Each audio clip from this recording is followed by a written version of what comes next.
il accomplira toutes ses promesses envers toi. Ta foi en Dieu, il ne t'abandonnera pas. Comment? Il fera.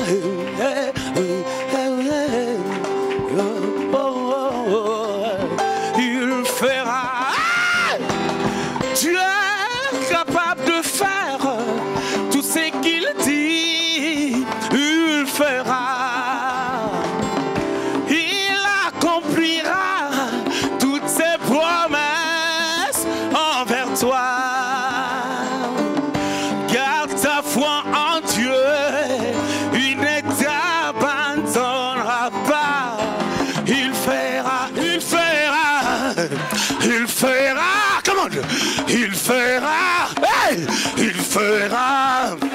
Il fera. Comment l'église? Il fera. Avec la main. Il fera. Il fera. Notre Dieu est glorieux. Notre Dieu est merveilleux. Nous allons prendre la parole de Dieu. Aujourd'hui, on va commencer un nouveau message sur le prophétique, l'accès au surnaturel. On va commencer par deux textes. Aujourd'hui, on va faire juste une introduction. Et puis le premier point. On va lire Josué au chapitre 18. Josué au chapitre 18. On va lire juste le verset 10. Et puis après, on va prendre Actes des Apôtres au chapitre 1er. Josué chapitre 18, verset 10. Josué chapitre 18, verset 10. J'ai lu au nom de Jésus. Devant l'Éternel à Silo, Josué partagea le pays entre les Israélites par tirage au sort, en assignant à chaque tribu la part qui lui revenait. Amen. On va prendre Actes des Apôtres au chapitre 1er. On va lire à partir du 20e jusqu'au 26e verset. Or, il est écrit dans le livre des psaumes que sa demeure devienne déserte, et que personne ne l'habite, et que notre prenne sa charge. Il faut donc que parmi ceux qui nous ont accompagnés tout le temps, que le Seigneur Jésus a vécu avec nous, depuis le baptême des gens jusqu'au jour où il a été enlevé du milieu de nous, il y en ait un qui nous soit associé comme témoin de sa résurrection. Verset 23. Ils en présentèrent deux, Joseph, appelé Barsabas, surnommé Justus, et Matthias. Puis ils firent cette prière. Seigneur, toi qui connais le cœur de tous, désigne lequel de ces deux tu as choisi. Afin qu'il n'ait part à ce ministère et à cet apostolat que Judas a abandonné pour aller en son lieu. Ils tirèrent au sort et le sort tomba sur Matthias, qui fit associé aux 11 apôtres. Psaume 109, verset 8, on va lire au nom de Jésus. Que ce jour soit peu nombreux, qu'un autre prenne sa charge. Alléluia. Très bien. Je voulais parler du prophétique face au surnaturel. C'est vraiment un enseignement prophétique qui va permettre à l'Église de comprendre certaines réalités par rapport au monde prophétique. Nous avons deux mots. Nous avons les prophétiques et nous avons les surnaturels. Lorsque nous parlons du prophétique, nous sommes en train de parler du fait de pouvoir comprendre ce que Dieu pense. D'une manière simple. Parce que si j'ai dit, le prophétique, c'est savoir lire les cœurs de Dieu, connaître la pensée du cœur du Seigneur. Peut-être que ça embrouille certaines personnes. Le prophétique, c'est le fait de savoir ce que Dieu pense. Ce que Dieu a dans son cœur. Mais par contre, lorsque nous parlons du prophétique, il y a plusieurs paramètres dans le prophétique. Pour connaître le cœur de Dieu, pour comprendre comment est-ce que Dieu pense, il y a plusieurs moyens que Dieu utilise pour nous faire connaître ses plans. Amen. La Bible déclare: Dieu ne fait rien sans avoir révélé ses secrets à ses serviteurs, le prophète. Dieu a des projets. Lorsque vous lisez Jérémie au chapitre 29, au verset 11, vous allez voir, la Bible est en train de dire que c'est Dieu qui parle à Israël, qui partait en captivité, mais Dieu leur donne quand même une parole. Pendant que, dans la captivité, ils sont dans la captivité, ils vont vivre des choses, peut-être selon eux, qui ne va pas les plaire, parce qu'ils sont captifs. Mais Dieu leur dit, je connais les projets que j'ai formés sur vous. Ce sont des projets de bonheur et non des malheurs. Dieu a des choses dans le cœur, mais il faut que le peuple de Dieu puisse connaître ce que Dieu pense. Paul dit, qui a connu la pensée de Dieu. Il n'est pas facile de pouvoir pénétrer les cœurs de Dieu afin de connaître ses pensées. C'est comme si on pénétrait les cœurs d'un homme pour savoir qu'est-ce qu'il pense. Ce que Dieu pense, c'est pour notre bien, c'est pour notre bonheur. Dieu a des plans, Dieu a des projets pour les hommes, pour les familles, pour les nations. Mais par contre, nous devons retenir une chose, Dieu parle. C'est-à-dire, en d'autres termes, Dieu communique sa pensée. Il a plusieurs manières qu'il utilise pour communiquer sa pensée. Dans le livre d'Hébreux, au chapitre 1er, la Bible déclare ceci. À partir du verset 1, il dit, Dieu, après avoir nous parlé de plusieurs manières, à plusieurs reprises par le prophète, en ce jour, il nous parle par le Fils qu'il a établi héritier. Et par ces passages, sans entrer dans des détails, nous retenons quand même que Dieu parle, il communique avec des gens. Mais quand il communique avec des gens d'une manière ou d'une autre. Il ne parle pas seulement selon la manière dont nous attendons qu'il puisse parler, mais il parle à sa façon, premièrement. Et deuxièmement, Dieu parle selon les capacités que chaque personne a dans son royaume. Et par ricochet, on connaîtra comment est-ce que Dieu parle. Il y a une pensée merveilleuse que j'aime dans Nombre au chapitre 12. Dieu est en train de dire à Myriam et à Aaron que s'il y a des gens par qui Dieu parle, il peut leur parler par des énigmes. Mais à Moïse, je le parle face à face. Je vais vous faire lire ça. Nombre au chapitre 12. Je vais lire à partir du verset 6. Et il dit, écoutez bien mes paroles. Lorsqu'il y aura parmi vous un prophète, c'est dans une vision que moi, l'Éternel, je me révélerai à lui. Dans un songe que je lui parlerai. Et il n'est pas ainsi de mon serviteur Moïse. Il est fidèle dans toute ma maison. Je lui parle bouche à bouche. Je me révèle à lui sans énigme. Et il voit une représentation de l'Éternel. Je vais m'arrêter par là. Par ce passage, nous voyons que Dieu peut parler par des énigmes, Dieu peut parler par des songes, Dieu peut parler d'une manière ou d'une autre. Il cherche un moyen de communiquer sa pensée. Dans 1 Samuel au chapitre 19, nous voyons Saül avec son serviteur, ils étaient en train de chercher les ânesses du père de Saül qui se sont perdus. Et le serviteur a dit que nous sommes non loin, je paraphrase, d'un voyant, c'est-à-dire d'un homme qui peut nous dire des choses concernant ce que nous avons besoin. Ils sont partis chercher le prophète Samuel, qui était la voix prophétique de ces temps, afin de leur donner une direction. Pendant qu'ils sont arrivés chez les prophètes, ils ont entendu que Saül devait être le roi que Dieu avait choisi selon la demande d'Israël. La Bible dit dans le livre de Job, Dieu parle tantôt d'une manière, tantôt d'une autre. C'est-à-dire qu'il parle de plusieurs manières. Je crois Job chapitre 30 au verset 14, si je ne me trompe. Il parle tantôt d'une manière, tantôt d'une autre. C'est-à-dire nous retenons que Dieu nous parle d'une manière ou d'une autre. Peu importe la manière dont Dieu communique à son peuple, peu importe la manière dont Dieu communique à ses enfants, l'essentiel c'est de pouvoir saisir ce que Dieu dit. La deuxième des choses dans notre thématique, c'est le surnaturel. Le surnaturel, c'est ce qui dépasse l'entendement des humains. C'est ce qui laisse l'aspect naturel des choses pour aller dans le surnaturel. C'est-à-dire, 1 plus 1 égale 2, c'est naturel, nous le savons. Alors, lorsque quelqu'un boite, nous savons que la personne a la jambe soit cassée, soit la personne a un problème. La personne boite pendant 2 ans, pendant 3 ans, pendant 7 ans, pendant 3 mois. Et lorsqu'on vient, on prie pour la personne. Et au moment où on a prié pour elle, et que la personne obtient la guérison tout de suite, ce n'est plus naturel, c'est surnaturel. Parce qu'il est facile de suivre un traitement et on te prescrit des soins que tu dois respecter et à un moment donné, tu sens que tu es guéri. Mais lorsque quelque chose peut se faire, du coup, on prie et quelque chose change, c'est ça le surnaturel.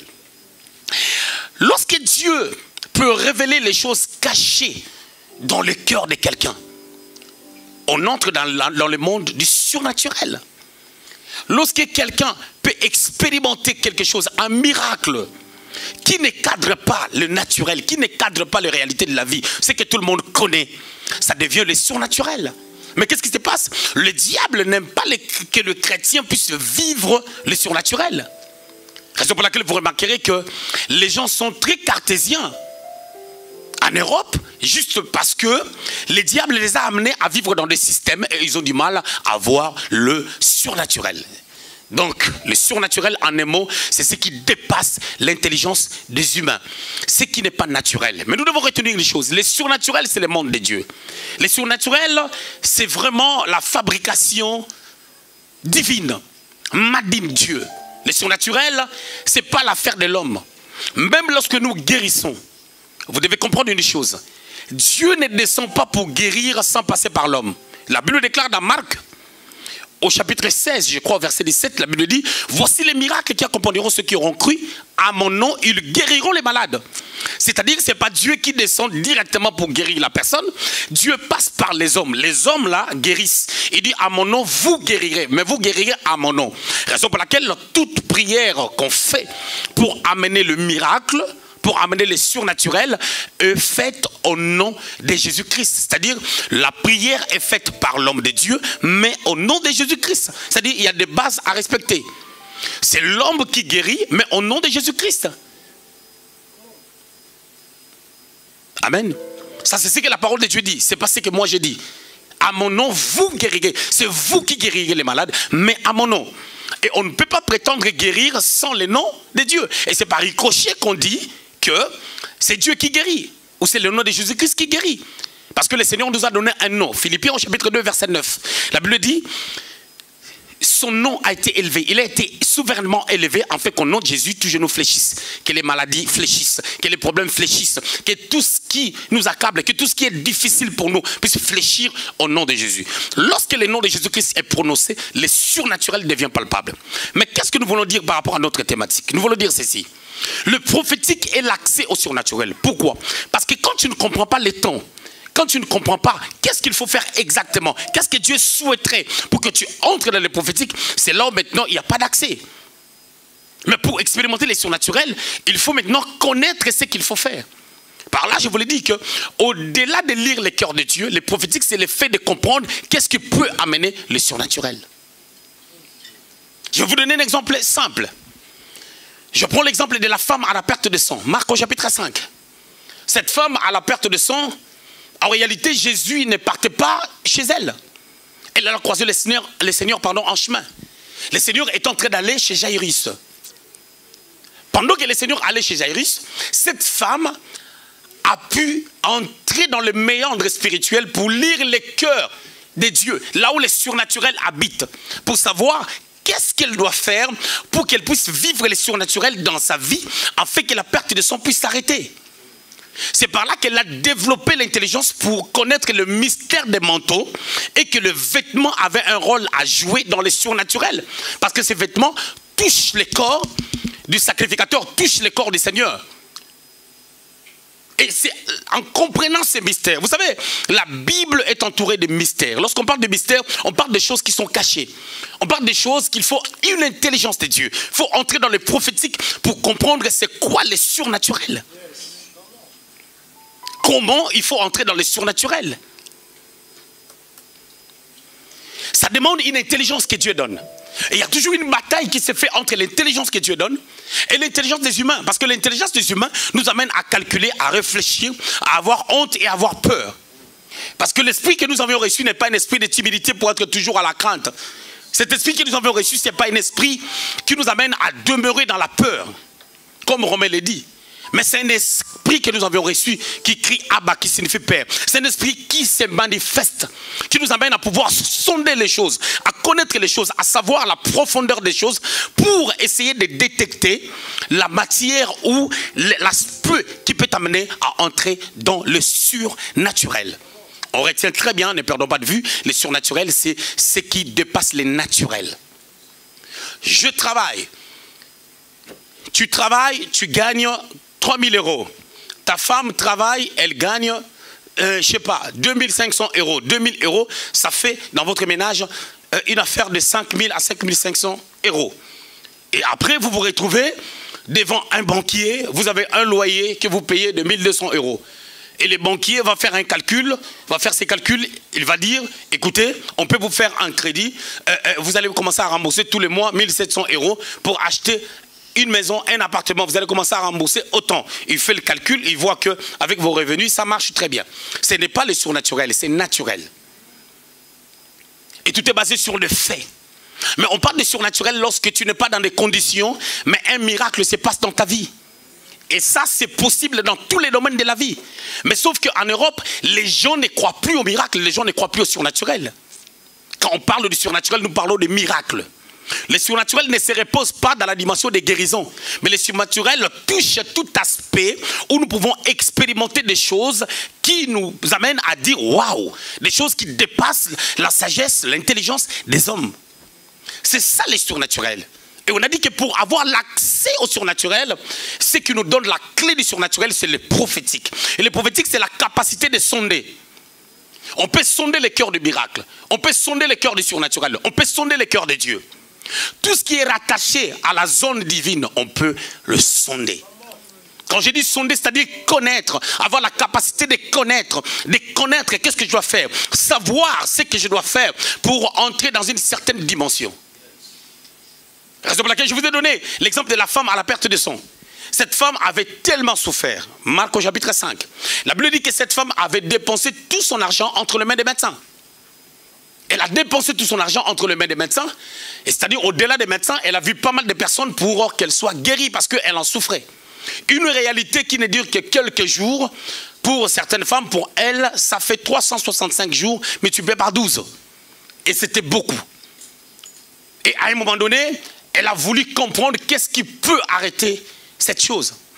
Et si cette femme avait traîné avec cette situation quelque part, c'est qu'il y avait une barrière, c'est qu'il y avait une réalité qui était assise sur son problème. Et pour ôter cette réalité, vous allez remarquer qu'on ne lui a pas imposé les mains. Aujourd'hui, l'Église nous fait comprendre que toute situation doit passer par les impositions des mains. Ils oublient la foi, ils oublient l'intelligence du temps, ils oublient les discernements qu'on peut avoir. Ils oublient toutes les capacités que Dieu a données à l'Église par l'aide du Saint-Esprit pour entrer dans la bénédiction. Et quand un chrétien vient à l'église et qu'on ne peut pas marcher selon ce qu'elle veut ou ce qu'il veut, les chrétiens quittent l'église, ils partent dans une autre église. Et c'est de cette manière que les pasteurs sont manipulés et l'église ne grandit pas. Les gens restent des bébés spirituels. C'est pour cela même, si les pasteurs suivent cette vidéo, je vais leur donner un conseil pour dire que quand tu pries pour quelqu'un, il n'y a pas la guérison, ne te dérange même pas. Parce que toi tu pries au nom de Jésus-Christ, la guérison c'est son problème. C'est à la personne de mettre la foi afin de pouvoir expérimenter les surnaturels. Dans Marc au chapitre 6, à partir du verset 1er jusqu'au 6e verset, Jésus était dans sa patrie, dans sa ville à Nazareth. La Bible déclare qu'il n'y a pas eu de miracle. C'est-à-dire le Seigneur a prié, il n'y a pas eu le résultat. Pourquoi? Parce que les gens qui étaient là, ils étaient en train de réfléchir par rapport à sa vie. Ils disaient, mais c'est le fils de Marie et de Joseph. Il était charpentier ici. Il y a ses frères parmi nous. Jude est son frère. José est son frère. Telle personne est son frère. Ils étaient en train de réfléchir. Mais qu'est-ce qui se passe par rapport à lui? Quel est l'esprit qu'il a pris pour opérer dans les surnaturels? C'est ce que nous voyons dans nos vies, dans nos pays, en Europe, en France, au Luxembourg, en Belgique, c'est ce que nous voyons. C'est-à-dire, les gens n'arrivent pas à comprendre les potentiels qui peuvent se reposer sur les enfants de Dieu, qui peuvent attirer les miracles. Amen. Les surnaturels. Il faut les prophétiques. C'est pour laquelle, avant même qu'on parle bien du surnaturel, nous devons connaître c'est quoi les prophétiques. On avait dit que les prophétiques, c'est la capacité de sonder le cœur de Dieu, de connaître le cœur de Dieu, ce que Dieu pense, ce que Dieu veut. Et deuxièmement, on a dit ceci, dans les prophétiques, Dieu ne nous parle pas tous de la même manière. La Bible dit, Dieu a parlé de plusieurs manières à plusieurs reprises. De plusieurs manières à plusieurs reprises par des prophètes. C'est-à-dire même ces prophètes-là, par qui l'Éternel passait pour communiquer à son peuple, il les utilisait d'une manière ou d'une autre. Et dans Nombre, au chapitre 12, à partir du verset 6, on est en train de nous enseigner la diversité aussi de la manière dont Dieu parle. Et dans 1 Corinthiens, au chapitre 14, vous allez remarquer que Paul est en train de parler des dons, particulièrement du don de la prophétie. Et dans 1 Corinthiens au chapitre 12, l'apôtre Paul nous parle de plusieurs dons spirituels. Et parlant de plusieurs dons spirituels, il y a des dons qui nous rentrent en contact avec Dieu dans le sens de pouvoir écouter Dieu. Comme les dons du discernement des esprits, comme les dons de la parole des connaissances, comme les dons de la sagesse, comme les dons de prophétiser, les dons de déclaration. Il y a des dons qui nous amènent à entrer en contact avec Dieu dans le but de pouvoir écouter sa pensée, comprendre et savoir ce que Dieu veut. Ça, c'est l'affaire de l'Église, parce que les dons spirituels, c'est pour l'Église. Il ne faut pas seulement être pasteur pour avoir un don spirituel quelconque, mais sauf que Dieu va utiliser chaque don selon l'appel que tu as, selon la dimension que tu as, et selon ton approche par rapport à Dieu, selon la manière dont tu marches avec Dieu, selon la manière dont tu progresses avec le Seigneur. Amen. Il y a 7 dimensions dans les prophétiques pour connaître le cœur de Dieu. Selon moi, d'autres personnes parlent de 3 dimensions. D'autres personnes peuvent parler de 4 dimensions. Mais moi, je voulais parler de 7. Je suis en train d'introduire ma pensée. Je voulais parler des 7 dimensions concernant le prophétique. C'est-à-dire pour connaître ce qui va se passer. On est en train de dire que le prophétique, ce n'est pas seulement lire les cœurs de Dieu, mais c'est aussi lire les cœurs de la nature. C'est aussi lire les cœurs du surnaturel, lire aussi les cœurs de l'ossature des choses. Adam et Ève se retrouvent dans le jardin d'Éden. Le diable est venu. Mais s'ils étaient demeurés dans le prophétique, ils devaient comprendre qu'est-ce que le diable a dans son cœur. C'est le prophétique. La capacité de connaître. Connaître ce que Dieu a dans son cœur. Connaître ce qui se passe dans l'environnement. Connaître ce qu'il faut faire. Comme les cas des fils d'Issachar qui n'étaient pas des prophètes. Dans 1 Chronique 12, verset 32. Ce n'étaient pas des prophètes, mais ils ont eu la capacité de pouvoir savoir qu'est-ce qu'Israël devait faire pour couronner David roi. Et souvent les prophétiques marchent bien lorsqu'on connaît son identité. Lorsqu'on ne connaît pas son identité, on ne va pas entrer dans les prophétiques parce qu'on vivra dans le doute, on vivra dans la peur, on vivra dans la crainte. Je veux dire beaucoup de choses qui amènent les gens à se poser des questions. Je parlerai de 7 dimensions dans les prophétiques. La première dimension, je vais parler de tirage au sort. Pour parler du prophétique, le tirage au sort. C'est ça même les textes qu'on vient de lire. Et c'est ça que je vais développer tout à l'heure pendant 20 minutes. Et puis on va clôturer. S'il y a des questions, on va poser des questions. Le tirage au sort. La deuxième dimension, dans les prophétiques, je parlerai des songes et des visions. Les tirages au sort, et les songes et les visions, ainsi que les tirages au sort, sont je dirais, c'est le niveau le plus bas dans le prophétique. On reviendra sur ça. C'est le niveau le plus bas. On reviendra sur ça. La troisième dimension, je vais parler de l'esprit de la prophétie. Il y a une nette différence entre l'esprit de la prophétie et les dons de la prophétie. Les dons de la prophétie, c'est une capacité qu'on a reçue comme un don. Un don, c'est un cadeau. C'est quelque chose que tu prends, tu gardes et ça demeure en toi. Mais quand tu prophétises par l'esprit de la prophétie, c'est-à-dire lorsque tu es dans une ambiance prophétique, dans un méandre prophétique, il peut arriver, tu n'as jamais prophétisé, l'esprit te saisit, tu prophétises. Et ça peut s'arrêter là. La quatrième étape, c'est le monde du discernement. Le discernement, la sagesse et l'intelligence des temps. Ça nous permet de pouvoir connaître. Amen. Joseph, là où il était en prison, il a connu des choses qui devaient se passer. Quelqu'un a fait un songe, 2 personnes ont fait un songe, il les a expliqué les songes. Il n'a pas prophétisé, il a discerné les songes. Et il en a donné l'explication. Et sans oublier que le don spirituel, c'est complète. Vous savez, je me pose toujours la question, si tous les chrétiens doivent ramener dans une église, tu as 200 personnes, 300 personnes, tout le monde fait des songes, on te ramène des songes pour expliquer, tu peux devenir fou. Hein? La raison pour laquelle j'ai dit c'est le niveau le plus bas, parce que les songes demandent l'explication. Ok, je continue. La cinquième étape, ou la cinquième dimension dans le prophétique, ça sera les sacerdoces, les services du prêtre. Quand Dieu peut passer par le prêtre, hein, dans les temps anciens, afin de nous communiquer sa pensée. On parlera de ça. Le sixième point, ça sera les dons de la prophétie. La Bible déclare aspirer aux dons spirituels, surtout celui de la prophétie. 1 Corinthiens chapitre 14, je crois, au verset 1, et puis aussi le troisième verset. Le septième, ou la septième dimension, pardon, dans les prophétiques, c'est le ministère prophétique. On ne peut pas parler du prophétique sans faire mention du prophète. Le prophétique vient de Dieu.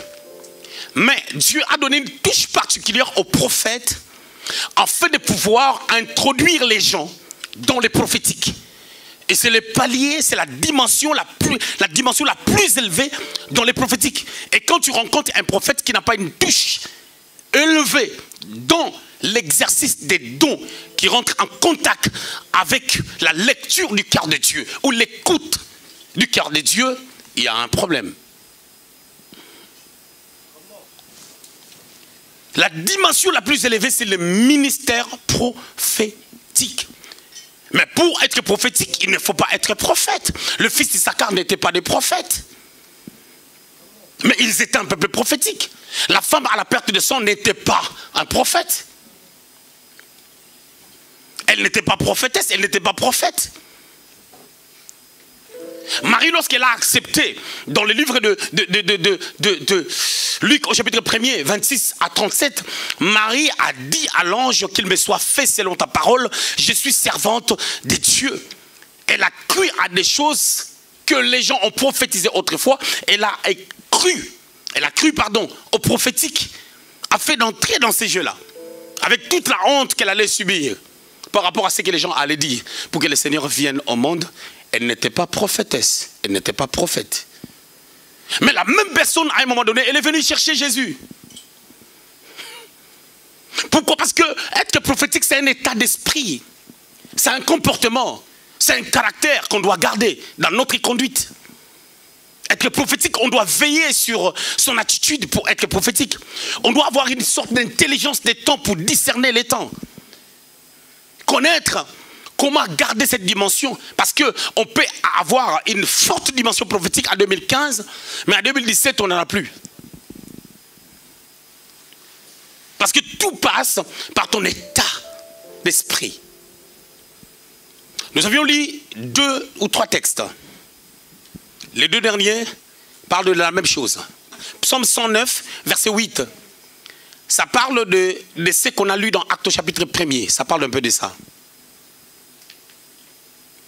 Dans le livre de Psaume 41, verset 10, on est en train de parler de Judas. On dit, celui qui avait ma confiance a levé les talons contre moi. Et dans Psaume au chapitre 109, verset 8, on parle aussi de Judas, des sorts de Judas. Et dans Actes, chapitre 1er, c'est parce que Judas n'était plus là, il devait être remplacé. C'est ce qu'on vient de lire. Ils étaient en train de réfléchir, qu'est-ce qu'il faut faire pour remplacer Judas? Je reviendrai sur ça. Mais je vais répartir d'abord avec Josué au chapitre 18 au verset 10. Le tirage au sort, le premier point, c'est le palier le plus simple. C'est la dimension la plus simple dans le prophétique. C'est une dimension qui ne demande pas une grande maturité spirituelle pour tirer au sort et savoir qu'est-ce que la nature veut. Je parlais du tirage au sort parce que c'est une pratique qui était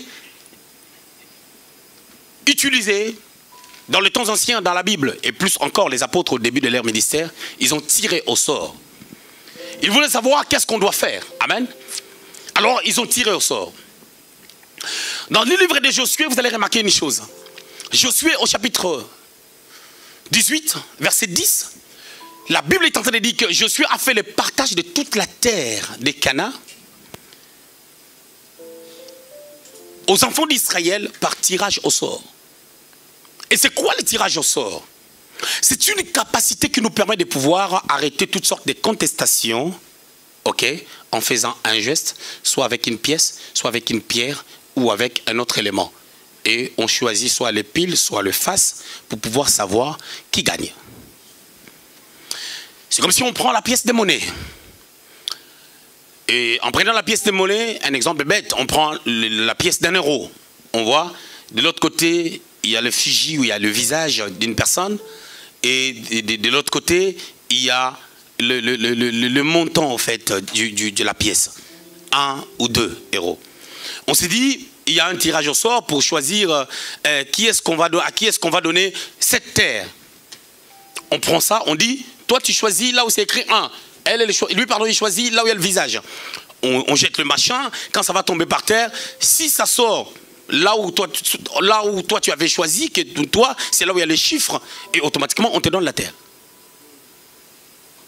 C'est ça le tirage au sort. Et par là, toutes sortes de contestations. Et après cela, lorsqu'on va te donner la terre, c'est ce que Josué a fait, plus personne ne viendra la réclamer. Plus personne ne va dire que non, écoutez, c'est à moi. Moi, j'avais fait un songe. Moi, j'avais vu une vision que cette terre-là m'appartenait. Il n'y aura aucune contestation. Pourquoi? Parce qu'on a tiré au sort et on a eu la solution.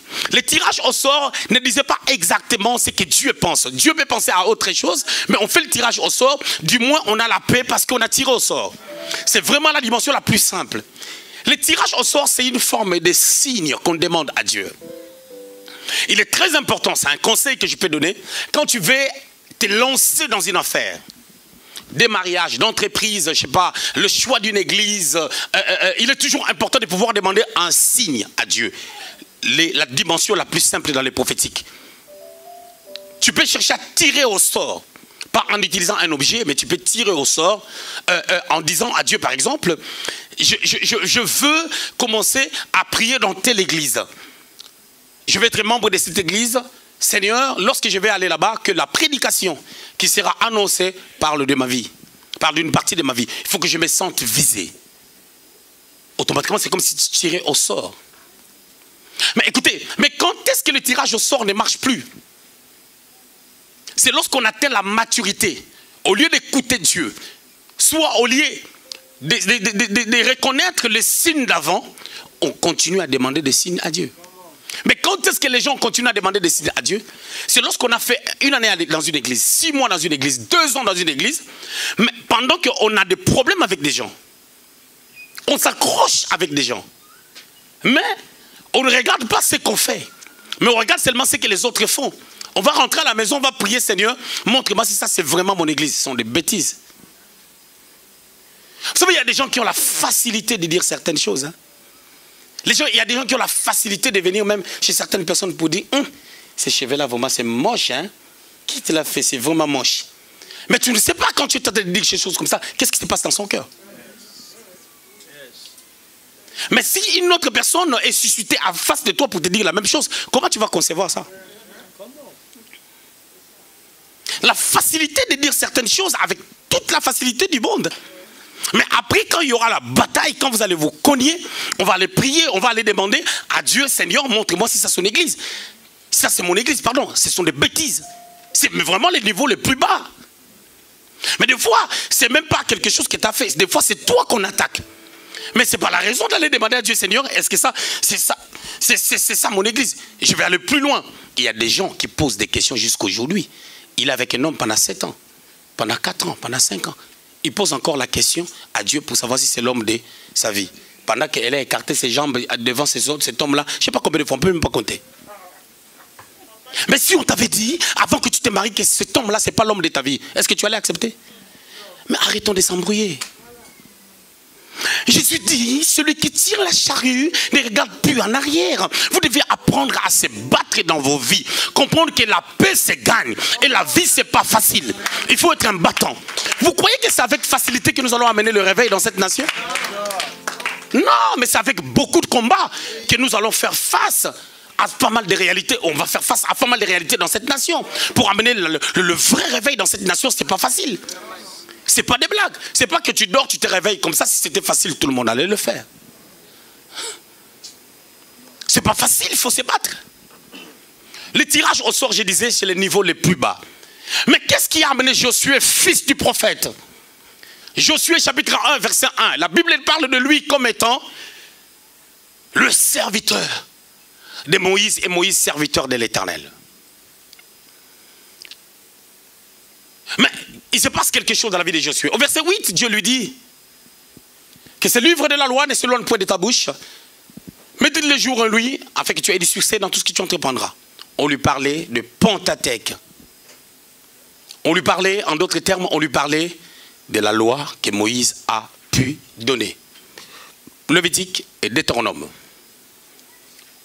C'est écrit dans un livre, dans un rouleau. Médite ces choses.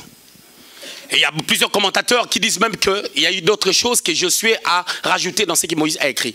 Comme là, là où Moïse dit, Moïse était l'homme le plus patient de son époque. Les commentateurs se mettent d'accord que c'est Josué qui avait rajouté cela parce qu'il connaissait très bien Moïse. Mais dans Nombre au chapitre 16, il s'est passé, Nombre, pardon, au chapitre 11. Un jour, Dieu convoque. Il dit à Moïse, tu vas convoquer les enfants d'Israël, les anciens d'Israël. Nombre au chapitre 16, je vais vous donner les références. Vous allez lire à la maison parce qu'on me signale qu'il me reste 9 minutes. Dans Nombre au chapitre 11, le verset 16 et 17. La Bible dit ceci, que Dieu dit à Moïse, convoque les anciens à la tente d'assignation. Et moi je prendrai l'esprit qui est sur toi et je le mettrai sur eux. Ça c'est la dimension du prophétique de l'esprit. L'esprit de la prophétie. Je reviendrai sur ça. Mais à partir du 26e jusqu'au 29e verset, vous allez comprendre que quand vous allez lire à la maison, la Bible dit, ces gens-là, qui étaient inscrits dans la liste, ils étaient au nombre de 70. Ils devaient être au nombre de 70. Quand ils sont venus à 68, il y a 2 qui n'étaient pas venus. Ceux qui n'étaient pas venus s'appelaient Eldad et Médad. Mais bizarrement, lorsque l'esprit de la prophétie est descendu, ils ont commencé à prophétiser. Eux aussi, ils étaient restés à la maison, ils ont commencé à prophétiser. Un jeune homme a vu cela, il était stupéfait. Il a ramené la chose à Moïse. Et lorsqu'il a ramené la chose à Moïse, comme Josué était toujours avec Moïse, Josué a dit, non, il faut les empêcher de prophétiser. Moïse lui dira, es-tu jaloux? Il lui dit, es-tu jaloux de moi? Si toute l'assemblée devient une assemblée de prophètes, où est ton problème? Mais ça, c'est moi, Josué avait les caractères des gens qui parlent précipitamment, sans connaître. Mais vous allez remarquer, dans la vie de Josué, il n'a pas prophétisé. Josué a fait 2 actes durant 40 ans. Après Moïse, il a fait 2 choses seulement. Il a arrêté la rotation de la terre, premièrement. Hein, c'est là où on dit qu'il a arrêté le soleil. Le soleil ne s'arrête pas. C'est la terre qui tourne tout autour du soleil. Et la rotation de la terre fait comme si le soleil a bougé. Mais le soleil ne bouge pas. Et quand on dit le soleil, ça s'élève. Hein, le soleil s'élève où? Quand on dit que le soleil s'élève à l'est, qu'est-ce qui se passe? La terre, et de ce côté-là, ça donne une certaine connotation, une certaine image. Quand la terre commence à tourner, ça fait comme si le soleil tourne. Et ça va se coucher de l'autre côté. Tout dépend de la rotation de la terre pendant 24 heures. Ça, c'est une notion de la géographie. Soit tu étais là, soit tu n'étais pas là. Ok. Et raison pour laquelle vous remarquerez que non, le mois de février, ça n'a pas 30 jours. Amen. Ok, très bien. Alors, la deuxième des choses que Josué a pu faire, il a déclaré une parole, je crois, dans Josué chapitre 6. Il a déclaré que celui qui bâtira la ville de Jéricho aura des problèmes avec ses enfants. Son premier fils et son dernier fils. Et cette parole s'est accomplie. Parce qu'il y avait un homme qui s'appelait Hiel de Bethel. Il voulait essayer de le faire, il avait perdu son enfant. Et ce n'est que Élisée, à son temps, qui avait assaini la ville, les eaux de Jéricho, hein, les eaux du Jourdain, à cause de l'onction, la double portion de l'onction qui était sur Élie, qui s'est manifestée. Mais dans la vie de Josué, on le voit partager la terre de Canaan. Il ne voit rien, il n'entend rien. Il ne comprend pas qu'est-ce qu'il faut faire, qu'est-ce qu'il peut donner à telle personne ou à telle personne. Parce que Josué n'opérait pas dans le prophétique parce qu'il ne voulait pas chercher à savoir comment le prophétique fonctionne. Lui, il veut qu'on empêche les gens qui prophétisent parce que leur nom n'était pas inscrit. Il veut qu'on les empêche de prophétiser. Il manquait le prophétique. Dans son ministère, il était un bon serviteur. Pendant son temps, après 7 ans de bataille, ils ont fait la conquête de la nation. Il y a eu la paix en Israël. Mais sauf qu'il n'était pas prophétique. Tous les domaines que tu critiques, tu ne l'auras pas. Quand un prédicateur critique le miracle, Dieu ne va pas l'utiliser dans le miracle. Quand tu critiques les prophétiques, vous savez les prophètes là, vous savez les gens qui prophétisent, tu ne verras jamais. Et ça c'est une vérité. Et quand tu vois quelqu'un, Dieu l'utilise dans le surnaturel, il faut l'accepter en tant que tel. Il ne faut pas être contre les surnaturels parce que tu n'en as pas. Ou contre les prophétiques parce que tu n'en as pas. Non. Actes des Apôtres, chapitre 1er. Jésus est monté au ciel. Judas est resté. Judas aussi est mort. Judas, il s'est tué, vous savez ça? Judas s'est tué. Alors, au lieu qu'il soit au nombre de 12, le chiffre 12, c'est le chiffre du gouvernement. Et ces gens-là savaient que Dieu, c'est un Dieu de principe. Israël était un royaume, et Jésus avait 12 disciples qui sont devenus apôtres, et le chiffre 12, c'est le chiffre du gouvernement. Il devait régner, contrôler toutes choses. Quand tu vas plus loin dans le livre d'Apocalypse, tu vas remarquer comment est-ce qu'on est en train de parler des 12 tribus. Ce n'est pas notre sujet, on revient. Maintenant, ils étaient restés à 11. La prophétie avait dit, David avait prophétisé que celui auprès de qui le Seigneur mettait sa confiance va lever les talons contre lui. Je vais déborder de 2-3 minutes. Il parlait de Judas. Dans Psaume 109, verset 8, on parlait encore de Judas. Déjà, David avait prophétisé sur ça. Mais maintenant, les apôtres, ils sont devenus apôtres. Ils étaient nés de nouveau. Mais le Saint-Esprit n'était pas encore descendu. Ils étaient nés de nouveau dans Jean 20, verset 22. Après, à quoi? Mais ils sont arrivés devant un fait où on doit trouver quelqu'un pour remplacer Judas. Ils ont tiré au sort. Or, eux, ils ne pouvaient pas tirer au sort. Lorsque le consolateur, l'Esprit Saint viendra à mon nom, il vous enseignera toutes choses. Jean chapitre 14, verset 26. Il vous rappellera toutes choses et il vous enseignera. Dans l'enseignement, il y a le prophétique, il y a l'enseignement sur le prophétique. C'est-à-dire, en d'autres termes, le Saint-Esprit vous permettra de pouvoir connaître comme vous n'aviez pas encore connu. Deux choses. Soit il devait consulter Dieu, comme David faisait, soit il devait attendre que le Saint-Esprit descende, parce que Jésus les avait promis la venue du Saint-Esprit. Il devait comprendre que quand le Saint-Esprit viendra, il va nous dire ce qu'ils vont faire. Ce que nous devons faire. Mais ils ont tiré au sort. Et en tirant au sort, vous savez qu'est-ce qu'ils ont fait? En tirant au sort, ils ont présenté deux personnes naturellement. Ils ont donné une condition. Il faut que ce soit quelqu'un qui était avec nous depuis le baptême des gens jusqu'en ce jour. Et parmi ces gens, il y avait Matthias et qui? Justus. Justus et qui? Matthias. On les a mis là. Est-ce que le Dieu est en train de penser à quelqu'un qui était avec lui depuis le baptême des gens? Dieu pensait à l'apôtre Paul. Ils ont tiré au sort. Ils ont pris Matthias. Depuis qu'on avait cité son nom là, on n'a plus cité son nom. Parce que c'était le choix des hommes. Le tirage au sort, c'était la mentalité de l'ancienne alliance. C'était déjà tombé, les temps avaient changé, la dispensation avait changé. Il fallait saisir Dieu par le Saint-Esprit, comprendre qu'est-ce que Dieu dit, qu'est-ce que le Saint-Esprit dit par rapport à l'absence de Judas. Parce que Dieu avait dit par la bouche de David qu'il sera remplacé. Mais comment les remplacer? Il faut laisser la place au Saint-Esprit. C'est pour ça qu'il y a beaucoup de problèmes dans les églises. Dieu peut confier une responsabilité à quelqu'un que vous voyez sale, pendant que vous-même vous n'êtes pas propre. Mais cette personne peut bien faire cette responsabilité. Je vais vous donner un exemple bête. Et nous, si je l'ai laissé s'occuper de mon bureau, je ne l'ai jamais reproché par rapport au bureau. Ça fait, je ne sais pas, 5 ans. Parce que j'avais bien vu. Mais lorsque je lui confie les responsabilités, elle était sale. Comme vous le pensez. Est-ce que Dieu trouve sale ce que vous trouvez sale? Pierre est parti là où il était, à Joppé. La Bible déclare ceci. Il voit une vision. On nous dit tue et mange. Lui, il était attaché à la loi. Il dit je n'ai jamais mangé de quelque chose d'impur. Mais Dieu ne voit pas impur, c'est que toi tu vois impur. Parce que vous savez, les corbeaux qui a fait un signe pour démontrer, pour nourrir Élie, les corbeaux c'est un animal impur dans la nomenclature des animaux purs et impurs. Mais ce sont des corbeaux qui venaient pour nourrir Élie. Parce que Dieu ne voit pas des choses comme nous. Dieu voit des choses à sa manière. Pierre, Jean-Jacques venaient de se convertir, mais c'est eux qui baptisaient. Dans Jean chapitre 3, la Bible déclare que Jésus baptisait, mais ce n'est pas lui qui baptisait, mais c'était ses disciples. Ils venaient de se convertir, ça faisait pas longtemps. Dieu a sa façon de faire des choses. Je ne dis pas qu'il faut donner des responsabilités aux nouveaux convertis, mais dans la dimension prophétique, Dieu fait des choses surnaturelles. Les personnes les plus dangereuses de l'église, ce sont de vieux convertis. De vieux convertis deviennent dangereux.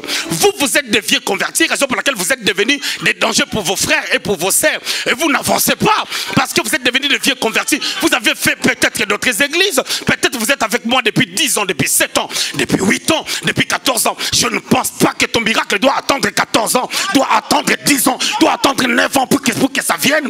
Parce que quand tu comprends le prophétique, comme la femme à la perte de sang, tu touches les bords de vêtements de Jésus. Ce n'est pas une action qui doit se faire en 10 ans. C'est quelque chose qui se fait tic au tac en détectant la valeur du prophétique pour déclencher les surnaturels. Les gens attendent les tirages au sort. Ils ont fait les tirages au sort. Qui est-ce que papa mettra au bureau? Tirage au sort.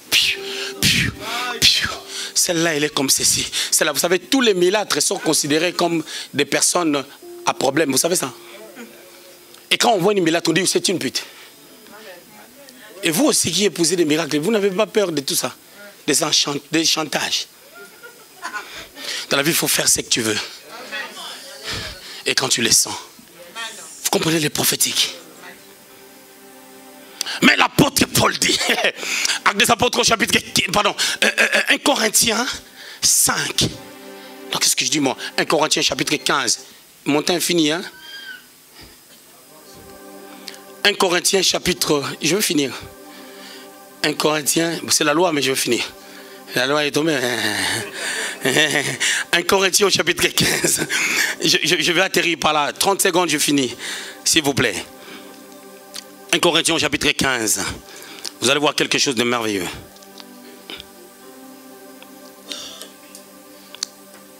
Mais attends, qu'est-ce qui se passe là? Nous allons lire le verset 8. C'est Paul qui parle. Hein? Après eux tous, il m'est aussi apparu à moi comme à l'avorton. Car je suis le moindre des apôtres. Je ne suis pas digne d'être appelé apôtre. Parce que j'ai persécuté l'église de Dieu. Par la grâce de Dieu, je suis ce que je suis. Et sa grâce envers moi n'a pas été vaine. Loin de là, j'ai travaillé plus que tous. Non pas moi toutefois, mais la grâce de Dieu qui est avec moi. Paul avait senti qu'il avait frappé fort. Il a dit j'ai travaillé plus que tous. Quand il a écrit, il a déjà écrit. Dans le côté humain a agi. Et le Saint-Esprit tout de suite a parlé. Il a rajouté, hein, non pas moi, mais la grâce de Dieu. Mais avant, il a déjà frappé. Quand le Saint-Esprit lui a parlé, il devait retirer cette partie-là qu'il a dit qu'il a travaillé plus. Mais comme c'est la vérité, il l'a laissé. Mais cet homme-là, Dieu l'a apparu quand? Après. Quand il pensait remplacer Judas, Dieu est en train de voir Paul. Mais c'est quoi maintenant le parallélisme qu'on peut faire entre Judas et l'apôtre Paul? La Bible déclare le livre des Psaumes 41, verset 10, qu'il avait la confiance. Il avait la confiance du Seigneur, mais il a levé les talons contre le Seigneur. La confiance, on lui a donné même la bourse. C'est-à-dire que c'est lui qui gardait l'argent. Paul ne gardait pas l'argent, mais Paul gardait les secrets du mystère de Christ. Et pour garder les secrets du mystère de Christ, il devait entrer dans le cœur de Dieu. Dieu lui a ouvert son cœur, il a dit, Paul, viens, entre, prends le mystère. Plus que l'argent que j'avais donné à Judas. Mais je te donne le mystère. C'est avec des mystères que tu vas aller faire des églises. Et par toi, les gens connaîtront le christianisme. Parce que nous sommes sauvés par la grâce. Au moyen de la foi. Mais Paul nous a aidés à comprendre comment cette grâce-là fonctionne dans le christianisme. C'est par là que je m'arrête.